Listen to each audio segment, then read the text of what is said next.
Mumbai attack చేసిన కసబ్ ని జైల్లో 4 సంవత్సరాలు ఉంచారు. ఈ 4 సంవత్సరాల్లో 29 కోట్ల 50 లక్షలు ఖర్చు పెట్టింది ఇండియన్ గవర్నమెంట్.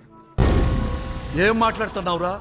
నరాలు కట్ అయిపోయింది. అండ్ అంతేకాదు 1993లో ముంబై బ్లాస్ట్ చేసిన యాకూబ్ అనే వ్యక్తికి జైల్లో 28 కోట్ల 50 లక్షల రూపాయలు ఖర్చు పెట్టారు. అండ్ ఇది మీకు తెలుసా? మీరు కట్టే ట్యాక్సులతో జైల్లో ఉన్న ఖైదీలకు ఏ రాష్ట్రంలో ఎంత డబ్బులు ఖర్చు పెడుతున్నారో అని ఇప్పుడు తెలుసుకుందాం. ఇండియాలో ఆన్ అండ్ యావరేజ్ గా ఒక క్రిమినల్ పై 44,000 రూపాయలు ఖర్చు పెడుతున్నారు. అండ్ ఇది స్టేట్ టు స్టేట్ డిఫరెంట్ గా ఉంటుంది. స్టేట్స్ గురించి మాట్లాడితే నెంబర్ 1 స్టేట్ గా ఆంధ్రప్రదేశ్ ఒక క్రిమినల్ పైన 1 ఇయర్ లో 2,70,000 రూపాయలు ఖర్చు పెడుతుంది. అండ్ ఈ డబ్బుతో హైదరాబాద్ సిటీలో ఒక సంవత్సరంలో ఈజీగా బతికేయచ్చు. నెంబర్ 2 హర్యానాలో ఒక క్రిమినల్ పై 1,60,000 ఖర్చు పెడతారు. ఢిల్లీలో 1,49,000 ఖర్చు పెడతారు. నాగాలాండ్ లో 81,000 ఖర్చు పెడతారు. మణిపూర్ లో 69,000 ఖర్చు పెడతారు. క్రిమినల్స్ పైన అతి తక్కువ స్పెండ్ చేసే రాష్ట్రాల విషయానికి వస్తే మిజోరాం ఒక సంవత్సరానికి కేవలం 2,000 రూపాయలు స్పెండ్ చేస్తుంది. అండ్ మహారాష్ట్ర 17,000 రూపాయలు ఖర్చు పెడుతుంది. మనం కష్టపడి సంపాదించే డబ్బుతో క్రైమ్స్ చేసిన వారిపై ఇన్ని వేలు లక్షల రూపాయలు ఖర్చు పెట్టడం కరెక్టే అంటారా? అయితే కింద కామెంట్ చేసి చెప్పండి. ఇలాంటి మరిన్ని ఇంట్రెస్టింగ్ ఫ్యాక్ట్స్ కోసం మన ఛానల్ ఫాలో అవడం మాత్రం మర్చిపోకండి.